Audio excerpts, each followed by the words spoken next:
ನಮಸ್ಕಾರ ವೀಕ್ಷಕರೇ, ಕೃಷಿ ಋಷಿ ಕಾರ್ಯಕ್ರಮಕ್ಕೆ ನಿಮಗೆಲ್ಲ ಪ್ರೀತಿಯ ಹಾಗೆ ಆತ್ಮೀಯವಾದಂತಹ ಸ್ವಾಗತ. ನಾನು ಪಲ್ಲವಿ ಭಟ್.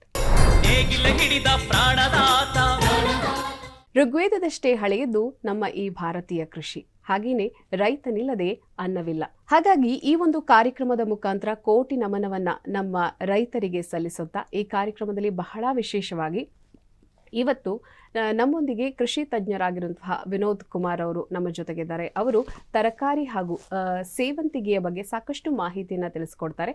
ಬನ್ನಿ ಅವನ ಕಾರ್ಯಕ್ರಮಕ್ಕೆ ಸ್ವಾಗತ ಮಾಡೋಣ. ಸರ್, ಕಾರ್ಯಕ್ರಮಕ್ಕೆ ಸ್ವಾಗತ. ನಮಸ್ಕಾರ. ಕರ್ನಾಟಕದ ರೈತ ಬಂಧುಗಳಿಗೆ ಮತ್ತು ಅಶ್ವಯೋಗ ಚಾನಲ್ನ ಪ್ರಿಯ ವೀಕ್ಷಕರಿಗೆ ನನ್ನ ತುಂಬ ಹೃದಯದ ನಮಸ್ಕಾರಗಳನ್ನ ಹೇಳ್ತಾ ಇದ್ದೀನಿ. ಸರ್, ಹಾಗೆಯೇ ಇವತ್ತಿನ ಕಾರ್ಯಕ್ರಮದಲ್ಲಿ ಪ್ರಮುಖ ಬೆಳೆ ಒಂದೇನೋ ತರಕಾರಿ. ಸಾಮಾನ್ಯ ಜನರಿಗೆ ತರಕಾರಿ ಇಲ್ಲದೆ ಬದುಕಕ್ಕಾಗಲ್ಲ. ತರಕಾರಿಯನ್ನ ಬೆಳಿಬೇಕು ಅಂತಂದ್ರೆ ಯಾವೆಲ್ಲ ಅಂಶಗಳನ್ನ ಒಬ್ಬ ರೈತನಾದವನು ಇಟ್ಕೊಳ್ಬೇಕು ಅಂತ?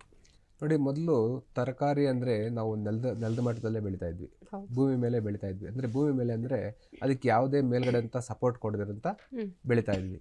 ಈಗ ಆಧುನಿಕ ತಂತ್ರಜ್ಞಾನ ಬೆಳೆದಂಗೆ ರೈತನು ಸ್ವಲ್ಪ ಬೇರೆ ಬೇರೆ ವಿಧಾನಗಳನ್ನ ಕಂಡುಕೊಂಡಿದ್ದಾರೆ. ಇವಾಗ ತರಕಾರಿಯಲ್ಲಿ ನೀವು ಚಪ್ಪರದ ಬೆಳೆಗಳು ಅಂತ ಮಾಡಿದ್ರೆ ಭಾರಿ ಲಾಭದಾಯಕ ಅಂತ ಕಂಡುಕೊಂಡಿದ್ದಾರೆ. ಮೊದಲು ಸೌತೆಕಾಯಿ ಏನು ಮಾಡ್ತಾ ಇದ್ರು, ಸೌತೆಕಾಯಿ ಭೂಮಿ ಮೇಲೆ ಬಿಟ್ಬಿಡ್ತಾ ಇದ್ರು. ಭೂಮಿ ಮೇಲೆ ಕಿತ್ಕೊಂತ ಇದ್ರು, ಮಣ್ಣೆಲ್ಲ ಮೆತ್ಕೊಂಡಿರ್ತಾ ಇತ್ತು. ಅದನ್ನೇ ಮತ್ತೆ ತೊಳೆದು ಅದನ್ನೆಲ್ಲ ವಾಶ್ ಮಾಡಿ ಮತ್ತೆ ಮಾರುಕಟ್ಟೆ ಮಾಡ್ತಾಯಿದ್ರು. ಈಗ ಏನು ಬಂದಿದೆ, ಅದಕ್ಕೆ ಕೋಲ್ ಹಾಕಿ ದಾರ ಕಟ್ಟಿ ಮೇಲೆ ಚಪ್ಪರದ ಸ್ವಲ್ಪ ಒಂದು ಭೂಮಿಯಿಂದ ಒಂದು 3 ಅಡಿ ಎತ್ತರದಲ್ಲಿ ಸೌತೆಕಾಯಿನ ಬೆಳೆಯೋದಕ್ಕೆ ಪ್ರಾರಂಭ ಮಾಡಿದ್ದಾರೆ. ಇದರಿಂದ ಏನು ಲಾಭ? ಇಲ್ಲಿ ಮೊದಲನೇದಾಗಿ ನಿಮ್ಮ ಯಾವುದೇ ಕಾಯಿ ಹಣ್ಣಿಗೆ ಔಷಧಿ ಕ್ಲೀನಾಗಿ ಸಿಂಪಡಣೆ ಆಗುತ್ತೆ. ಜೊತೆಯಲ್ಲಿ ಗುಣಮಟ್ಟದ ಕಾಪಾಡ್ತೇವೆ. ಜೊತೆಯಲ್ಲಿ ನಿಮಗೆ ಯಾವುದೇ ತೊಳೆಯುವಂಥ ಅವಶ್ಯಕತೆ ಇಲ್ಲ. ಮತ್ತು ಅದನ್ನು ನೀವು ಡೈರೆಕ್ಟು ಮಾರ್ಕೆಟ್ ಕೊಡ್ಬೋದು. ಮಣ್ಣಾಗಿರೋದಿಲ್ಲ, ಏನಾಗಿರೋದಿಲ್ಲ. ಆಮೇಲೆ ಇತ್ತೀಚೆಗೆ ಮಾಲ್ಸ್ ಬಂದಿದ್ದಾವೆ. ರಿಲಯನ್ಸ್ ಮಾಲ್ ಇದೆ, ಬಿಗ್ ಬಾಸ್ಕೆಟ್ ಇದೆ, ಬಿಗ್ ಬಜಾರ್ ಇದೆ. ಈ ಥರ ರೈತರಿಗೆ ಅನುಕೂಲ ಆಗುವಂಥ ಉತ್ಕೃಷ್ಟ ಗುಣಮಟ್ಟದ ಹಣ್ಣು ತರಕಾರಿಗಳನ್ನು ಕೊಂಡುಕೊಳ್ಳುವಂಥ ಒಂದು ಮಾಲ್ ವ್ಯವಸ್ಥೆ ಬಂದಿದೆ. ಇದು ಸ್ಥಳೀಯವಾಗಿ ಎಲ್ಲ ಊರುಗಳಲ್ಲೂ ಅವರ ಬ್ರಾಂಚ್ಗಳನ್ನ ಓಪನ್ ಮಾಡ್ಕೊಂಡಿದ್ದಾರೆ. ಇಲ್ಲಿ ಉತ್ತಮ ಗುಣಮಟ್ಟದ ತರಕಾರಿಗಳನ್ನು ಅವರು ಸಪ್ಲೈ ಮಾಡ್ತಾ ಇದ್ದಾರೆ, ರೈತರು ಸಹ ಸಪ್ಲೈ ಮಾಡ್ತಾ ಇದ್ದಾರೆ ಸಹ. ಜೊತೆಯಲ್ಲಿ ತರಕಾರಿಯಲ್ಲಿ ಚಪ್ಪರದ ಬೆಳೆಗಳು ಒಂದು ಪ್ರಮುಖ ಪಾತ್ರ ಇತ್ತೀಚೆಗೆ ವಹಿಸಿದೆ. ಏನು ಅಂದರೆ, ಮೊದಲು ದ್ರಾಕ್ಷಿಗೆ ಮಾತ್ರ ಚಪ್ಪರ ಮಾಡ್ತಾಯಿದ್ರು, ದ್ರಾಕ್ಷಿ ಬೆಳೆಗೆ ಮಾತ್ರ ಚಪ್ಪರ ಮಾಡ್ತಾಯಿದ್ರು. ಆ ಚಪ್ಪರದ ಮೇಲೆ ದ್ರಾಕ್ಷಿ ಬೆಳೀತಾಯಿದ್ರು. ಇತ್ತೀಚಿನ ದಿನಗಳೇನಾಗಿದೆ, ಹೀರೆಕಾಯಿ ಬೆಳಿಬೋದು, ಪಡವಲಕಾಯಿ ಬೆಳಿಬೋದು, ಸೋರೆಕಾಯಿ ಬೆಳಿಬೋದು, ಹಾಗಲಕಾಯಿ ಬೆಳಿಬೋದು, ತೊಂಡೆಕಾಯಿ ಬೆಳಿಬೋದು, ಚಿಕಡಿಕಾಯಿ ಬೆಳಿಬೋದು. ನೋಡಿ, ಸಾಕಷ್ಟು ತರಕಾರಿಗಳು ನಾವು ಚಪ್ಪರದ ಮೇಲೆ ಬೆಳಿಬೋದು. ಭೂಮಿ ಮಟ್ಟದಕ್ಕಿಂತ ಒಂದು 6 ಅಡಿ 7 ಅಡಿ ಎತ್ತರದಲ್ಲಿ ನಾವು ತರಕಾರಿಗಳನ್ನ ಬೆಳಿಬೋದು. ಇದರಿಂದ ಏನಾಗುತ್ತೆ ಅಂದರೆ, ನಮ್ಮ ಭೂಮಿಯಲ್ಲಿ ಯಾವುದೇ ಓಡಾಡೋಕ್ಕೆ ತೊಂದರೆ ಇರೋದಿಲ್ಲ. ಒಂದು ಔಷಧಿ ಹೊಡೆಯೋದಕ್ಕೆ ಎರಡನೇ ತೊಂದರೆ ಇರೋದಿಲ್ಲ. ಯಾವ್ದಾದ್ರು ಫರ್ಟಿಲೈಸೇಷನ್ ಮಾಡಬೇಕಂದ್ರೆ ತೊಂದರೆ ಇರೋದಿಲ್ಲ. ಮೇಲಿರೋದ್ರಿಂದ ಉತ್ತಮ ಗುಣಮಟ್ಟದ ಹಣ್ಣುಗಳನ್ನು ನಾವು ಪಡ್ಕೊಬೋದು, ಕಾಯಿ ತರಕಾರಿಗಳನ್ನು ಹಣ್ಣು ತರಕಾರಿಗಳನ್ನ ಪಡ್ಕೊಬೋದು. ಹಾಗೆಯೇ ಈಗ ತರಕಾರಿಯ ಅಭಾವ ಸಾಕಷ್ಟು ಇರುತ್ತೆ. ಕೆಲವೊಂದು ಸಮಯದಲ್ಲಿ ಬೆಳೆ ಹಾಕಿರ್ತಾರೆ, ಫಸಲು ಬಂದಿರೋದಿಲ್ಲ. ಅಂತಹ ಸಮಯದಲ್ಲಿ ಈಗ ಟೊಮೆಟೊ ಬೆಳೆ ಒಂದು ಸಮಯದಲ್ಲಿ ಒಂದು ಸ್ವಲ್ಪ ಸಮಯದ ಹಿಂದೆ ಟೊಮೆಟೊವನ್ನು ಬೆಳೆದ ರೈತ ಟೊಮೆಟೊವನ್ನು ರೋಡಲ್ಲೇ ಚೆಲ್ಲಿದ್ದು, ಈ ಥರ ಕೆಲವೊಂದು ವಿಚಾರಗಳನ್ನ ನೋಡಿದಾಗ ಅಂತಹ ಸಮಯದಲ್ಲಿ ರೈತರಿಗೆ ಮಾರುಕಟ್ಟೆಯಿಂದ ಯಾವ ರೀತಿಯ ಲಾಭ ಸಿಗುತ್ತೆ ಮತ್ತು ರೈತರು ಏನು ಮಾಡಬೇಕು ಅಂತ ಸಂದರ್ಭ? ನೋಡಿ, ಮಾರುಕಟ್ಟೆ ವ್ಯವಸ್ಥೆ ಭಾರತದಲ್ಲಿ ಇನ್ನೂ ಸ್ವಲ್ಪ ಅಭಿವೃದ್ಧಿ ಆಗಬೇಕಾಗಿದೆ. ಯಾಕಂದರೆ ಸರಿಯಾದ ಮಾರುಕಟ್ಟೆ ವ್ಯವಸ್ಥೆ ಕೆಲವೊಂದು ಹಣ್ಣುಗಳಿಗೆ ತರಕಾರಿಗಳು ಮಾತ್ರ ಇದೆ, ಇನ್ನು ಮಿಕ್ಕಿ ಎಲ್ಲ ತರಕಾರಿಗಳಿಗೂ ಇಲ್ಲ. ಅವಾಗ ಏನಾಗುತ್ತೆ ಅಂದರೆ, ಅವಶ್ಯಕತೆ ಬೇಡಿಕೆಗಿಂತ ಅತಿ ಹೆಚ್ಚಾದಾಗ ಅನಿವಾರ್ಯವಾಗಿ ರಸ್ತೆಗೆ ಸುರಿಬೇಕಂತ ಪರಿಸ್ಥಿತಿ ಇದೆ. ಈಗ ಬೆಂಗಳೂರಲ್ಲೇ ನಾನು ನೋಡಿರೋ ಪ್ರಕಾರ ಸಾಕಷ್ಟು ತರಕಾರಿಗಳು ಬರುತ್ತೆ, ಎಲ್ಲ ಕಡೆಯಿಂದನೂ ಎಲ್ಲ ಊರುಗಳಿಂದನೂ ಬರುತ್ತೆ. ಆದರೆ ಎಲ್ಲ ತರಕಾರಿಯನ್ನು ಎಲ್ಲರೂ ಉಪಯೋಗ ಮಾಡೋದಿಲ್ಲ. ಕೆಲವೊಂದು ತರಕಾರಿಗೆ ಅಷ್ಟು ಬೇಡಿಕೆನೂ ಇರೋದಿಲ್ಲ, ಅದಕ್ಕೆ ರೇಟ್ ಜಾಸ್ತಿನೇ ಇರುತ್ತೆ. ಅಂಥ ಸಮಯದಲ್ಲಿ ಜನರು ಏನು ಮಾಡಬೇಕು ಮತ್ತು ರೈತರು ಏನು ಮಾಡಬೇಕು ಅಂತ? ನೋಡಿ, ರೈತರ ವಿಚಾರವಾಗಿ ಬಂದರೆ, ರೈತರಿಗೆ ಎಷ್ಟು ಹಣ ಬಂದ್ರೂ ಅವ್ರಿಗೆ ಅವರು ಒಂದ್ಸರಿ ಬಂದಿರುತ್ತೆ, ಇನ್ನು ಹಲವಾರು ಕಾರಣದಿಂದ ಫೇಲ್ಯೂರ್ ಆಗಿರುತ್ತೆ ಅವ್ರ ಜೀವನ. ಅವ್ರ ಹಣಕಾಸು ವ್ಯವಸ್ಥೆಯಲ್ಲಿ ತುಂಬ ಕೆಳಗಡೆನೇ ಇರ್ತಾರೆ. 100ಕ್ಕೆ ಬೆರಳೆಣಿಕೆ ಎಷ್ಟು ಜನ ಮಾತ್ರ ಉತ್ತಮವಾದ ಜೀವನ ನಡೆಸ್ತಾ ಇದ್ದಾರೆ ರೈತರು. ಕರ್ನಾಟಕದ ರೈತರು ತುಂಬಾ ಕಷ್ಟದಲ್ಲಿ ಇದ್ದಾರೆ ಅಂತಾನೆ ಹೇಳ್ಬೋದು. ಯಾಕಂದ್ರೆ ಯಾಕೆ ಅಂದ್ರೆ ಅದಕ್ಕೆ ಒಂದು ಕಾರಣ ಅಲ್ಲ. ಕೆಲವು ಸಲ ಅವ್ರಿಗೆ ತಾಂತ್ರಿಕ ಮಾಹಿತಿ ಕೊರತೆ ಇರ್ಬೋದು, ಇಲ್ಲ ಅವ್ರ ಗುಣಮಟ್ಟ ಬೆಳೆದೇ ಇರ್ಬೋದು, ಇಲ್ಲ ಅವ್ರ ಗುಣಮಟ್ಟ ಬೆಳೆದು ಸಹ ಸ್ಥಳೀಯವಾಗಿ ಅದನ್ನ ಬೇಡಿಕೆ ಇಲ್ಲದೆ ಇರ್ಬೋದು. ಇದು ಪ್ರಮುಖವಾದ ಮೈನಸ್ ಪಾಯಿಂಟ್ ಅಂತಾನೆ ಹೇಳ್ಬೋದು. ಕೆಲವು ಸರಿ ಹಣ್ಣು ಫೈನ್ ಆಗಿರುತ್ತೆ, ಕೊಂಡ್ಕೊಂಡವ್ರು ಇರೋದಿಲ್ಲ. ಕೆಲವು ಸರಿ ಕೊಂಡ್ಕೊಂಡವ್ರು ಇರ್ತಾರೆ, ಇವ್ರ ಹತ್ರ ಹಣ್ಣು ಇರೋದಿಲ್ಲ. ಇದು ದೊಡ್ಡ ಸಮಸ್ಯೆ. ಅವಾಗ ಏನು ಮಾಡ್ಬೋದು ರೈತ ಅನ್ನೋದಕ್ಕೆ ನಿಖರವಾದ ಉಪಾಯ ಹೇಳಕ್ಕಂತೂ ಆಗೋದಿಲ್ಲ. ಹ್ಮ್. ನಿಖರವಾಗಿ ಹಿಂಗೆ ಮಾಡಿ ಅಂತ ಹೇಳೋಕ್ಕಾಗೋದಿಲ್ಲ. ಹ್ಮ್. ನೀವು ನಾವೇನು ಹೇಳ್ಬೇಕಂದ್ರೆ ನಾವು ಏನೇ ಬೆಳೀಲಿ ಗುಣಮಟ್ಟ ಬೆಳಿಬೇಕು, ಇದೊಂದು ಮೂಲ ಸೂತ್ರ. ಯಾಕೆಂದ್ರೆ ಈಗ ನಮ್ಮ ಈ ಕರ್ನಾಟಕದಿಂದ ಯಾವುದೇ ಈಗ ಹಣ್ಣಿರ್ಬೋದು, ತರಕಾರಿ ಇರ್ಬೋದು, ಹೂವು ಇರ್ಬೋದು, ಎಕ್ಸ್ಪೋರ್ಟ್ ಆಗುವಂಥದ್ದು ಜಾಸ್ತಿ, ಹೊರದೇಶದಲ್ಲಿ ಜಾಸ್ತಿ ಬೇಡಿಕೆ ಇರುವಾಗ ರೈತರು ಇದನ್ನ ಯಾವ ರೀತಿಯಾಗಿ ಮೈಂಡಲ್ಲಿ ಇಟ್ಕೊಂಡು ಕೆಲಸವನ್ನ ಮಾಡಬೇಕಾಗತ್ತೆ? ನೋಡಿ, ಈಗ ಇತ್ತೀಚಿನ ದಿನದಲ್ಲಿ ಹೀರೆಕಾಯಿ, ಪಡವಲಕಾಯಿ, ಹಾಗಲಕಾಯಿ ಇವಕ್ಕೆಲ್ಲ ದುಬೈಗೆ ಎಕ್ಸ್ಪೋರ್ಟ್ ಆಗ್ತಾ ಇದೆ. ಎಷ್ಟೋ ಜನ ರೈತರಿಗೆ ಇದ್ರ ಮಾಹಿತಿ ಇದೆಲ್ಲ ಗೊತ್ತಿಲ್ಲ. ಅಂದರೆ ನಿಮಗೆ ಸಪ್ರೇಟ್ ಪ್ಯಾಕಿಂಗ್ ಮಾಡಿ ಈ ಮಾರುಕಟ್ಟೆ ಬೆಲೆಗಿಂತ 5-6 ರೂಪಾಯಿ ಜಾಸ್ತಿ ಕೊಟ್ಟು ದುಬೈಗೆ ಹಣ್ಣು ತರಕಾರಿಗಳನ್ನ ಎಕ್ಸ್ಪೋರ್ಟ್ ಮಾಡ್ತಾ ಇದ್ದಾರೆ. ಇದು ನಾವು ಎಕ್ಸ್ಪೋರ್ಟರ್ ಯಾರು ಅಂತ ಹುಡ್ಕೊಬೇಕಾಗತ್ತೆ. ಜೊತೆಯಲ್ಲಿ ನಾವು ಅದನ್ನ ಅವ್ರಿಗೆ ಸಪ್ಲೈ ಮಾಡಬೇಕಾಗತ್ತೆ. ಎಕ್ಸ್ಪೋರ್ಟರ್ಸ್ ಬಂದು ನಮ್ಮ ಹತ್ರ ತಗೊಳೋದಿಲ್ಲ, ಅವ್ರು ಎಲ್ಲಿದ್ದಾರೆ ಹುಡ್ಕೊಂಡು ನಾವೇ ಕಟಾವ್ ಮಾಡ್ಕೊಂಡು ಅವ್ರಿಗೆ ನಾವು ಕೊಡೋದ್ರಿಂದ ಹೌದು, ಆವಾಗ ನಾವು ಲಾಭ ಮಾಡ್ಬೋದು. ಎಕ್ಸ್ಪೋರ್ಟರ್ಸ್ ಅಲ್ಲೆಲ್ಲ ಇದ್ದಾರೆ, ದುಬೈಗೆ, ಬೇರೆ ಬಾಂಗ್ಲಾದೇಶ್ಗೆ ಆ ಕಡೆ ಎಲ್ಲ ತರಕಾರಿಗಳು ಹೋಗುತ್ತೆ ನಮ್ಮ ಕರ್ನಾಟಕದಿಂದ. ಯಾರು ಎಕ್ಸ್ಪೋರ್ಟರ್ ಇದ್ದಾರೆ ಅವ್ರು ಕೊಡ್ಬೋದು. ಇನ್ನೊಂದೇನಪ್ಪ ಅಂದ್ರೆ ಇವಾಗ Metro, Big Bazaar, Big Basket, Reliance ಇವೆಲ್ಲ ಇದೆಯಲ್ಲ, ಈ ಥರ ಸೂಪರ್ ಮಾರ್ಕೆಟ್ಗಳಿಗೆ ನಾವು ಸಪ್ಲೈ ಮಾಡೋದ್ರಿಂದನೂ ಲಾಭ ಮಾಡ್ಬೋದಾಗಿದೆ. ನಾವು ಸ್ಥಳೀಯ ಮಾರುಕಟ್ಟೆಗೆ ಬಿಟ್ಟಾಗ ಕ್ವಾಲಿಟಿ ಸಿಗ್ತಾ ಇಲ್ಲ. ಕ್ವಾಲಿಟಿ ನೀವೆಂಥ ಕ್ವಾಲಿಟಿ ಕೊಟ್ರು ಸ್ಥಳೀಯ ಮಾರ್ಕೆಟಲ್ಲಿ ಹೊರಟೋಗುತ್ತೆ. ಫೈನ್ ಕ್ವಾಲಿಟಿ ಕೊಟ್ರು ಹೊರಟೋಗುತ್ತೆ. ನೀವು ಕಡಿಮೆ ಗುಣಮಟ್ಟದ ಕೊಟ್ರು ನಿಮಗೆ ಅಲ್ಲಿ ಸೇಲ್ ಆಗಿಬಿಡುತ್ತೆ. ಆದರೆ ನಿಮಗೆ ದುಡ್ಡು ರಿಟರ್ನ್ಸ್ ಜಾಸ್ತಿ ಬರೋದಿಲ್ಲ. ನೀವು ಒಳ್ಳೆ ರಿಟರ್ನ್ಸ್ ಬರಬೇಕಂದ್ರೆ ನೀವು ಸೂಪರ್ ಮಾರ್ಕೆಟ್ಗೆ ಕೊಡಬೇಕಾಗತ್ತೆ ಅಥವಾ ಎಕ್ಸ್ಪೋರ್ಟರ್ಸ್ಗೆ ಕೊಡಬೇಕಾಗತ್ತೆ. ಸ್ಥಳೀಯ ಮಾರ್ಕೆಟಲ್ಲಿ ಐಟಮ್ ಎಲ್ಲ ಹೊರಗಡೆ ಇಲ್ಲ, ನಮ್ಮ ಹತ್ರ ತರಕಾರಿ ಇಲ್ಲಿ ಬೇಡಿಕೆ ಜಾಸ್ತಿ ಇದ್ದಾಗಂದ್ರೆ ಸ್ಥಳೀಯ ಮಾರ್ಕೆಟಲ್ಲಿ ಸಹ ದುಡ್ಡಾಗುತ್ತೆ, ಇಲ್ಲ ಅಂತ ಹೇಳ್ತಾ ಇಲ್ಲ. ಆದರೆ ಮ್ಯಾಕ್ಸಿಮಮ್ ಈ ಥರ ಬದಲಾವಣೆ ಒಂದು ಕ್ರಾಂತಿ ಆಗಿದೆ, ಮಾರುಕಟ್ಟೆ ಕ್ರಾಂತಿ ಅಂತಲೇ ಹೇಳ್ಬೋದು. ಇದು ನಿಮಗೆ ಹೊರ ದೇಶಗಳಿಗೆ ರಫ್ತಾಗೋದ್ರಿಂದ ನಮಗೆ ರೈತರಿಗೆ ಸ್ವಲ್ಪ ಆರ್ಥಿಕ ಪರಿಸ್ಥಿತಿ ಸುಧಾರಿಸುತ್ತೆ ಅಂತಲೇ ಹೇಳ್ಬೋದು. ಹಾಗೇನೆ ಸರ್, ಈಗ ತರಕಾರಿಗಳಲ್ಲಿ ಹೆಚ್ಚು ಲಾಭ ಕೊಡುವಂತಹ ತರಕಾರಿ ಮತ್ತೆ ಈಸಿಯಾಗಿ ತಕ್ಷಣಕ್ಕೆ ಒಂದು ಬೇಗ ಸಣ್ಣ ಕಮ್ಮಿ ಟೈಮಲ್ಲಿ ಬರುವಂತಹ ತರಕಾರಿ ಯಾವುದು? ನಾನು ಅಬ್ಸರ್ವ್ ಮಾಡಿರೋ ಪ್ರಕಾರ ಬೆಳೆ ನಾವು ಎಲ್ಲಿ ರೈತ ನಷ್ಟ ಆಗ್ತಾ ಇದ್ದಾನೆ ಅಂದರೆ, ಒಂದು ಬೆಳೆ ಹಾಕ್ತಾನೆ, ಆ ಬೆಳೆ ಫೇಲ್ಯೂರ್ ಆಗುತ್ತೋ ಸಕ್ಸಸ್ ಆಗುತ್ತೋ ಅದು ಮತ್ತೆ ಕೀಳ್ತಾನೆ, ಮತ್ತೆ ಹೊಸ ಬೆಳೆಗೆ ಹೂಡಿಕೆ ಹಾಕ್ತಾನೆ. ಇಲ್ಲಿ ಹೂಡಿಕೆ ಮಾಡುವಾಗ ಹೊಸ ಬೆಳೆಗೆ ಹೂಡಿಕೆ ಮಾಡುವಾಗ ಹಿಂದೆ ಬಂದಂಥ ಲಾಭ ಹೊಸ ಬೆಳೆ ಹೂಡಿಕೆ ಹೊರಟೋಗುತ್ತೆ. ನಾವು ಆದಷ್ಟು ಲಾಂಗ್ ಟರ್ಮ್ ಅತಿ ಹೆಚ್ಚು ಕಾಲ ಬರುವಂಥ ಬೆಳೆಯನ್ನು ಆಯ್ಕೆ ಮಾಡ್ಕೊಬೇಕು.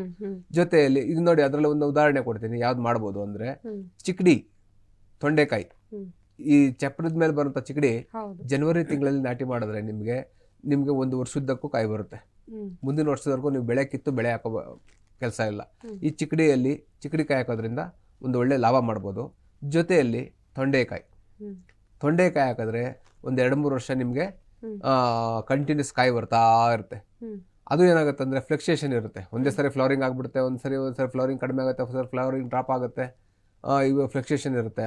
ಆದರೆ ಜೀವನಕ್ಕಂತೂ ತೊಂದರೆ ಇಲ್ಲ. ಇದು ನೀವು ಒಂದೊಂದು ನಿವ್ವಳ ಲಾಭ ಪಡಿಬೋದು ಅಂತ ಹೇಳ್ಬೋದು. ಹಾಗೆಯೇ ಸರ್, ಈ ಸಸ್ಯಗಳನ್ನು ನಾವು ಹೇಗೆ ಜೋಪಾನ ಮಾಡ್ಕೊಳ್ಬೇಕು, ಅಥವಾ ಇದರ ಗುಣಲಕ್ಷಣಗಳು ಯಾವ ರೀತಿಯಾಗಿರುತ್ತೆ, ಯಾವ ರೀತಿಯಾಗಿ ರಾಸಾಯನಿಕವನ್ನು ಇದಕ್ಕೆ ಸಿಂಪಡಿಸ್ಬೋದು, ಪ್ರಮುಖವಾಗಿ ತರಕಾರಿ ಬೆಳೆಯಲ್ಲಿ? ಮತ್ತು ಈಗ ಏನು ಹೇಳಿದ್ರಿ, ಚಪ್ಪರದ್ದು ಅಂತ ಹೇಳಿದ್ರಿ, ಚಪ್ಪರದ ಅವರೆಕಾಯಿ ಇರ್ಬೋದು, ತೊಂಡೆಕಾಯಿ ಇರ್ಬೋದು, ಸೌತೆಕಾಯಿ ಇರ್ಬೋದು, ಸಾಕಷ್ಟು ತರಕಾರಿಗಳೀಗ ಚಪ್ಪರದಲ್ಲೇ ಬೆಳೆಯೋದು ಅಂತ ನೀವು ಹೇಳ್ತಾ ಇರುವಂಥದ್ದು.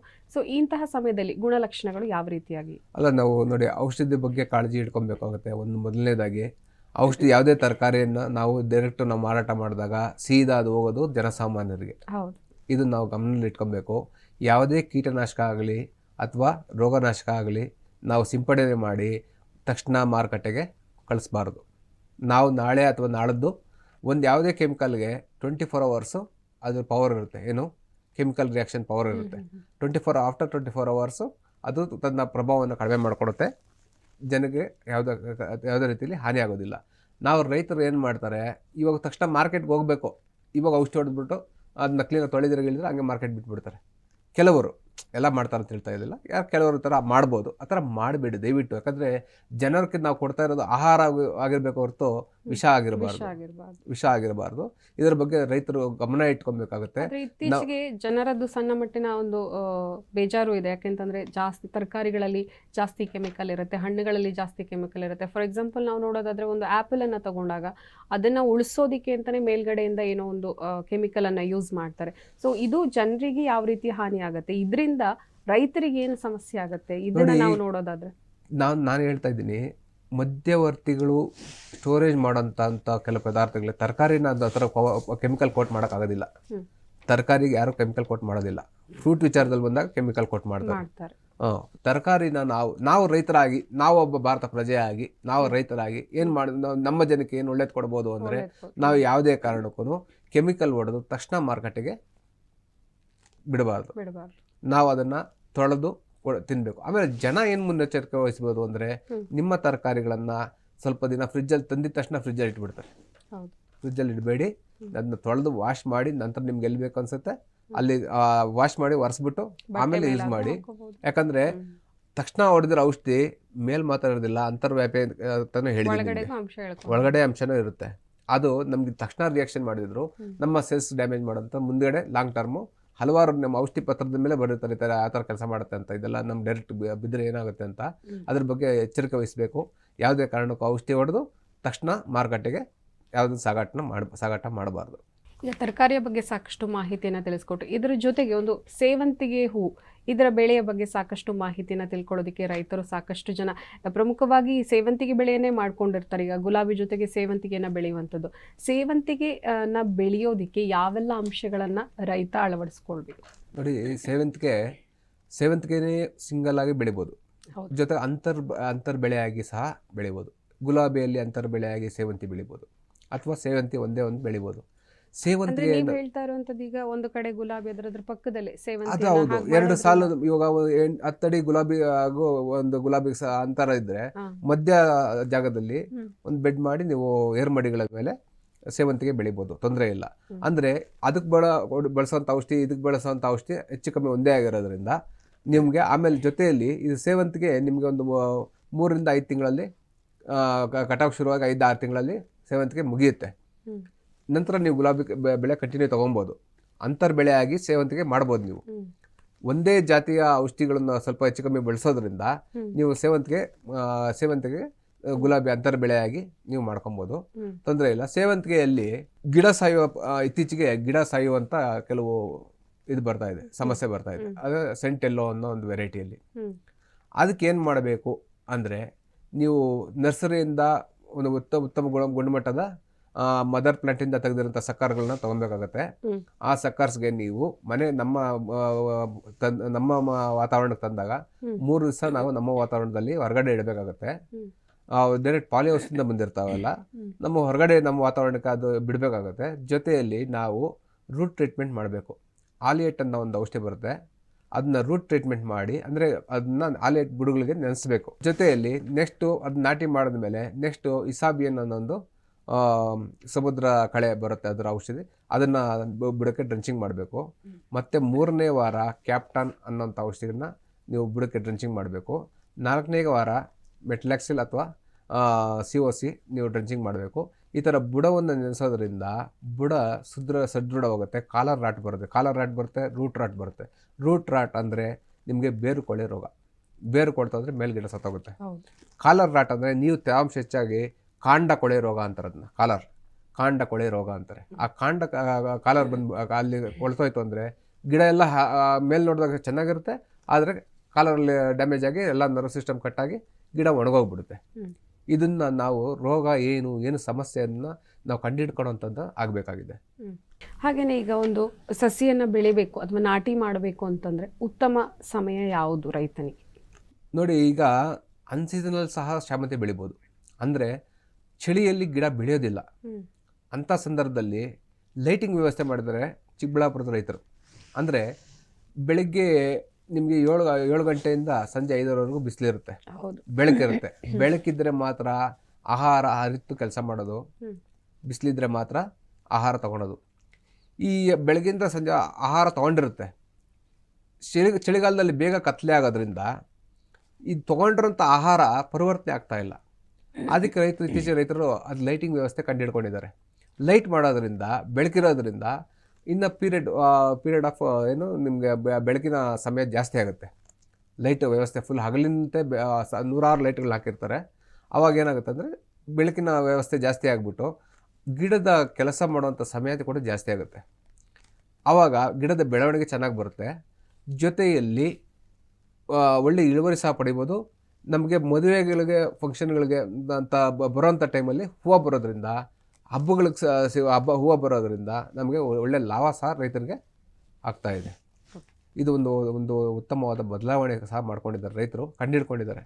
ರೈತನಿಗಿಂತ ವಿಜ್ಞಾನಿ ಇಲ್ಲ. ನಮ್ಮ ರೈತರಿಗೆ ಕಿವಿ ಮಾತು ಸಣ್ಣದಾಗಿ ಹೇಳೋದಾದ್ರೆ ತಾವು ನೋಡಿ, ರೈತರು ಯಾರೇ ಆಗಲಿ ಯಾವತ್ತು ನಮ್ಮ ಸೆಲ್ಫ್ ಕಾನ್ಫಿಡೆನ್ಸ್ನ ಕಳ್ಕೊಬಾರ್ದು. ನಾವು ಧೈರ್ಯವಾಗಿರಬೇಕು. ನಾವು ಮಾಡೋಂಥ ಬೆಳೆ ಯಾವತ್ತು ನಮ್ಮ ಕೈ ಬಿಡೋದಿಲ್ಲ ಅಂತ ನಂಬಿರಬೇಕು. ನಾವು ಭೂಮಿ ತಾಯಿನ ನಂಬಿ ಬಂದಿರೋಂಥ ರೈತರು ಯಾವತ್ತು ನಾವು ದೇಶಕ್ಕೆ ಅನ್ನ ಹಾಕೋಂಥವ್ರೆ ಹೊರತು ದೇಶದಿಂದ ಅನ್ನ ಕೇಳೋಂಥವ್ರಲ್ಲ. ನಾವು ದೇಶಕ್ಕೆ ಕೊಡೋಂಥವ್ರು, ದೇಶದ ನಾವು ಕಾಯೋಂಥವ್ರು. ಒಬ್ಬ ಸೈನಿಕ, ಒಬ್ಬ ರೈತ, ದೇಶದ ಬೆನ್ನೆಲುಬು ರೈತ. ಆದ್ದರಿಂದ ರೈತನ ಪ್ರತಿಯೊಬ್ಬ ಪ್ರಜೆನೂ ಗೌರವಿಸಬೇಕು. ಅವನ ಸಂಕಷ್ಟ ನಮ್ಮ ಕಷ್ಟ ಅಂತ ಭಾವಿಸಬೇಕು. ನಾವು ಸಿಟಿಯಲ್ಲಿದ್ದೀವಿ, ನಮಗೂ ಅದಕ್ಕೆ ಸಂಬಂಧ ಇಲ್ಲ ಅಂತ ದಯವಿಟ್ಟು ಯಾರು ಇರಬೇಡಿ. ರೈತರಿಗೆ ಬೆಂಬಲಿಸಿ, ರೈತರಿಗೆ ಸಪೋರ್ಟಾಗಿ ನಿಲ್ಲಿ. ರೈತರು ಹೇಗೆ ದೇಶದ ಬೆನ್ನೆಲುಬೋ ನಾವು ನಿಮ್ಮ ಬೆನ್ನೆಲುಬು, ರೈತರ ಬೆನ್ನೆಲುಬು ಅಂತ ಪ್ರಜೆಗಳು ಸಹ ನೋಡಬೇಕು. ಆಗ ನಮ್ಮ ಕರ್ನಾಟಕದ ಭಾರತದ ಒಂದು ಅಭಿವೃದ್ಧಿ ಸಾಧ್ಯ. ಸರಿ ಸರ್, ಇವತ್ತಿನ ಕಾರ್ಯಕ್ರಮದಲ್ಲಿ ಬಹಳ ವಿಶೇಷವಾಗಿ ತರಕಾರಿ ಬೆಳೆ ಮತ್ತು ಸೇವಂತಿಗೆ ಬೆಳೆಯ ಬಗ್ಗೆ ಸಾಕಷ್ಟು ಉತ್ತಮ ಮಾಹಿತಿಯನ್ನು ನಮ್ಮ ರೈತರಿಗೆ ತಾವು ತಿಳಿಸ್ಕೊಟ್ಟಿದ್ದಾರೆ. ಕಾರ್ಯಕ್ರಮಕ್ಕೆ ಆಗಮಿಸಿದ್ದಕ್ಕಾಗಿ ಹೃತ್ಪೂರ್ವಕ ಧನ್ಯವಾದಗಳು. ಧನ್ಯವಾದಗಳು. ನಮಸ್ಕಾರ. ಇದಾಗಿತ್ತು ಇವತ್ತಿನ ವಿಶೇಷ ಕೃಷಿ ಋಷಿ ಕಾರ್ಯಕ್ರಮ. ನೋಡ್ತಾರಿ ಅಶ್ವವೇಗ ನ್ಯೂಸ್. ನಮಸ್ಕಾರ. ಅಮೃತ ಹೊತ್ತ ಅನ್ನದಾತ, ನೇಗಿಲ ಹಿಡಿದ ಪ್ರಾಣದಾತ.